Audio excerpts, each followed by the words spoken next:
आप जब भी किसी आयुर्वेदिक डॉक्टर के पास जाते हो तो आयुर्वेदिक डॉक्टर हमेशा आपको दो प्रश्न पूछते हैं। एक तो आपको भूख कैसी लगती है और दूसरी आपको मल प्रवृत्ति कैसे होती है। तो क्या इम्पोर्टेंस है इन क्वेश्चंस का? तो जानते हैं कि शरीर में क्या होता है। आप जो भी खाना खाते हो तो वो खाना हजम होने के बाद जो स्मॉल इंटेस्टाइन रहता है उसमें न्यूट्रिएंट्स का एब्जॉर्प्शन होता है और जो चीज शरीर को नहीं चाहिए होती है उसको बोलते हैं एक्सक्रीटरी पार्ट। तो 3 मल के द्वारा वो वेस्ट मटेरियल शरीर में से बाहर निकलते हैं और वो 3 मल जो रहते हैं उसको बोलते हैं स्टूल, यूरिन और स्वेट। तो आइए जानते हैं कि क्या है इनका इम्पोर्टेंस। तो पहले जानेंगे मल प्रवृत्ति के बारे में। तो आजकल अगर हम लोगों को पूछते हैं कि आपको मोशन कैसी होती है तो वो बता नहीं पाते। क्यों? क्योंकि वो जब वॉशरूम जाते हैं तो लेके जाते हैं आइदर मोबाइल और फिर न्यूज़पेपर। तो उनको मालूम ही नहीं है कि मोशन होते वक्त आपको वो देखना है कि वो कैसी हो रही है और इसका इम्पोर्टेंस क्या है। तो हमेशा कैसी मोशन होनी चाहिए। तो जब ये हम केला का छिलका निकालते हैं उसके बाद केला जैसे दिखता है बिल्कुल वैसी आपको मोशन होनी चाहिए। मतलब it should be well formed. अगर आपकी मोशन वेल फॉर्म्ड है तो आपकी हेल्थ सच में बहुत अच्छी है।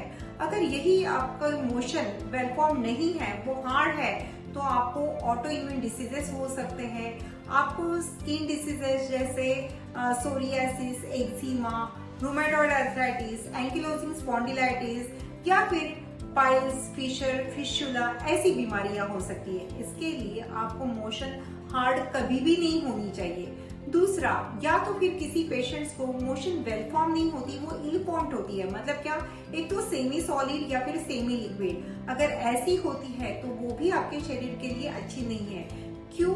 बिकॉज इसमें ऐसे होता है कि आपका जो गट होता है उसमें यूजफुल बैक्टीरियाज रहते हैं। अगर आपकी मोशन अच्छी नहीं हो रही है तो आपको ये जानना चाहिए कि एक बैक्टीरियल कॉलोनी आपके शरीर में से बाहर जा रही है और इसका सीधा असर पड़ता है आपके शरीर पे और आपके ब्रेन पे। मतलब हम बोलते हैं गट इज ब्रेन। अगर आपकी गट की हेल्थ अच्छी नहीं है तो आपको डेफिनेटली न्यूरोसिस मतलब एंजाइटी, डिप्रेशन ऐसी मानसिक बीमारियां भी हो सकती है। तो इतना इम्पोर्टेंस है हमारे शरीर में जो हम मोशन पास करते हैं, मल प्रवृत्ति करते हैं इसका।